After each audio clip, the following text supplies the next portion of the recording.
conversely, it's a whole lot of buckets. I mean, 37. I mean, that's tough to come by any night, especially on the home opener. Lights are on. He showed out. But still on the defensive end, he's talking to us. Offensive end, he's just trying to make sure that we're in the right spot whenever we are, wherever we are. At the Junkyard Dog Chase. Junkyard Dog Chase. What was it like to see him win that, the reaction from you guys, and what did you see, especially defensively, that sort of earned that? I mean, we all knew he deserved it during the game. He came out. He had some defensive stops at the end that were important for the win. The points speak for itself. He was just everywhere tonight. Danny Cunningham, ESPN Cleveland. Jarrett, what did you think of the job Karis LeVert did defensively tonight? He did excellent. It's tough to guard Bradley Beal. I know he shot pretty well from the court, but, I mean, didn't make any threes. It's part of the game plan. We kept him driving to the lane. He had some tough finishes over us, so I think Karis did an excellent job. You just said it's tough to guard Bradley Beal. You found yourself in that situation a number of times tonight out on the perimeter. Right. What goes through your mind as you're in that situation? Just try to stay in front of him. It's still a tough job. He's good at drawing fouls, so I try to keep my hands back, keep my hands out of the area, and just contest it at the peak of the shot. Chris Fedor, Cleveland.com. Hey, Jarrett. Hey, how you doing? I'm good. So you've been glowing about Donovan and the other guys in the locker room, the same thing, and yet he apologizes. Right. Ever hear of a guy apologizing after this kind of game? That's just how he is. He wants to do everything right to the best of his ability. Even when he is doing stuff right, he still feels like he's doing stuff wrong. But it just shows humility in that he wants everybody to, not accept him, but like make sure he's doing the right thing. So you guys had a 15-point lead, and they tied up the game, and then you had to go into overtime. What did it take to overcome the letdown that was at the end of the game? To look past those mistakes. In the last 30 seconds, we had 3 turnovers or something crazy like that. Whatever happened, it was just getting past that and focusing on the next thing, and I think we did an excellent job. Father, right now, our academic in general, you ever seen anything like that Lopez shot? Out of everybody, it would be him. In the best way possible, it would be him.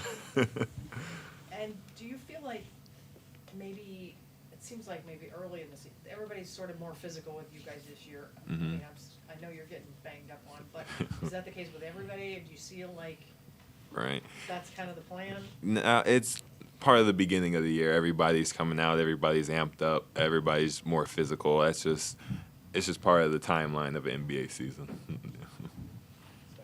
Spencer Davies, BasketballNews.com. Jarrett, when it comes to your defense, you're chasing around Bradley Beal, meeting KP at the rim. You've got Kuzma out on the perimeter, even though he got you on the horn. Yeah, he did. Guarding all these different guys, and your teammates constantly speak highly of you, and I know you don't like to speak highly of yourself that much. Right. But when you hear JB come out and say that you're a defensive player of the year candidate every year, what does that mean to you? And do you think that your actions are basically like leading by example? Oh, did he say that? He said, oh, okay. All right, JB. All right. I mean, hey, I like it. I like it. I mean, I'm out there doing my job. He challenged me every single night to go out there and be the hardest working player on the floor. And that's part of my thing of leading as example, to go out there, try hard on the defensive end, and hopefully everybody follows me. All right, JB. Yeah, I like that. Evan Demerol, right down Euclid. Jarrett, we've noticed a few times now that there's a bit of a passing game developing between you and Evan. Is that just something you guys have been working on in practice and to bring to fruition? And how's that going for you guys? It started last year. When he gets fronted in the post, my thing is to flash and try to get him on the turnaround lob. It's something we did practice. JB tried to instill it in us when we first started playing together. And I think it's still blossoming. It's more than just the set action. We're starting to pass to each other in broken down plays, too. And it's less than a month until Scarlett and Violet come out. Yes. How are you going to find the time to play during the season? I'm going to have a lot of time, trust me. Trust me. Jarrett, Donovan hasn't even been here 2 months, and you've talked about his leadership, and the other guys have talked about his leadership. Right. Like, what is it about him that has allowed you guys to follow him so quickly? He's just a good dude. It's just that's what it boils down to. He's easy to talk to.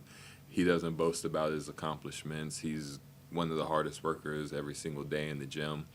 It's easy to root for a guy like that, and it's easy to follow somebody's lead like that. Thanks, Jared. Thank you guys. I like that color. Thank you. Thank you.